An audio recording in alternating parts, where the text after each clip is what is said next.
I know it's been a few weeks since I talked to you.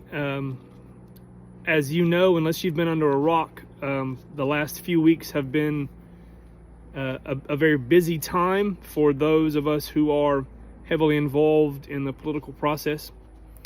And so I apologize for not talking to you sooner. But I think it's safe to say that last Tuesday, that's just a week ago today, the nation, our republic, had a pretty good day. We elected a strong Republican president.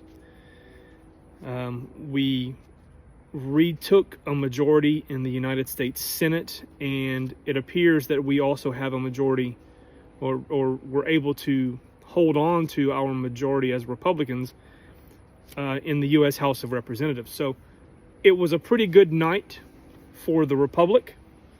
For my state, I'm in North Carolina, it was not such a good night. We lost our governor's race, our race for Attorney General, our lieutenant governor's race, and I believe our race for the Secretary of State. We picked up some good seats, but we lost some very important races that we really needed to win to make a real difference in our state. But I want to talk about something other than the election, because you can turn on your television or the internet and on your phone. Just take the computer out of your pocket and you can find out anything you want to know about any election that happened anywhere in the state.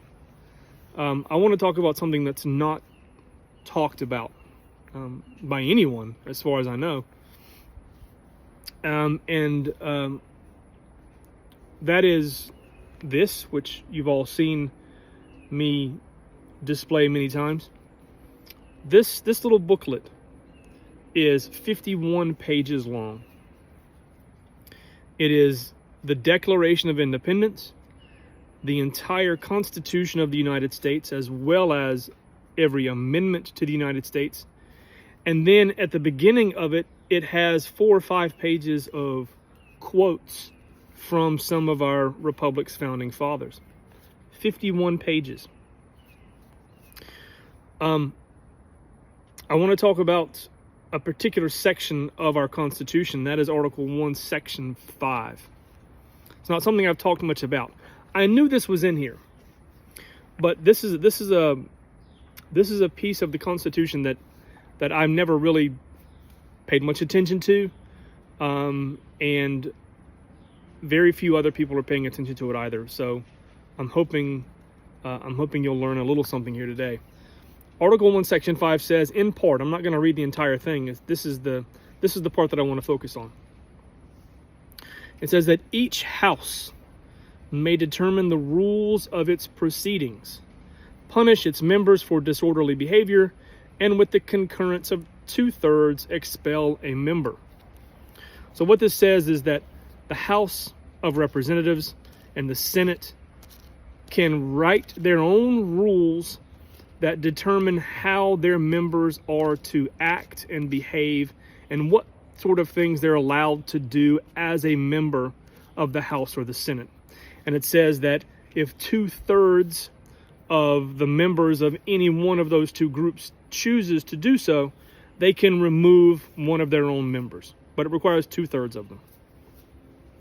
But it's the rules that I want to talk about. Again, this is 51 pages. And it encompasses the entirety of what should be our federal government. The Declaration, the Constitution of the United States, and the amendments. However, sorry, I almost dropped my phone there. The rules of the House of Representatives alone, I haven't looked at the Senate. The House is wild enough. The rules of the House of Representatives are currently 1,533 pages. This is 51 pages. The rules of the House are over 1,500 pages. And there's been a lot of talk lately, in particular, at least the last year or so, about members of Congress who are trading in stocks and getting rich off of insider information. And what can we do about it? Why aren't they held accountable? How are they allowed to get away with this? Well, I can tell you how they're allowed to get away with it. It's because the rules of the House allow them to get away with it. Listen to this. On page 39 of the House Rules, the power of each house to make its own rules may not be impaired or controlled by the rules of a preceding house or by a law passed by a prior Congress. The rules of the House of Representatives, according to page 39 of the current House Rules, the rules of the House of Representatives put members of Congress above the law. It's in there. You can find it for yourself. You can look this up. House Rules, 1,533 pages. What I just quoted you was on page 39. They are above the law based on their own rules, and the Constitution of the United States allows them to do it.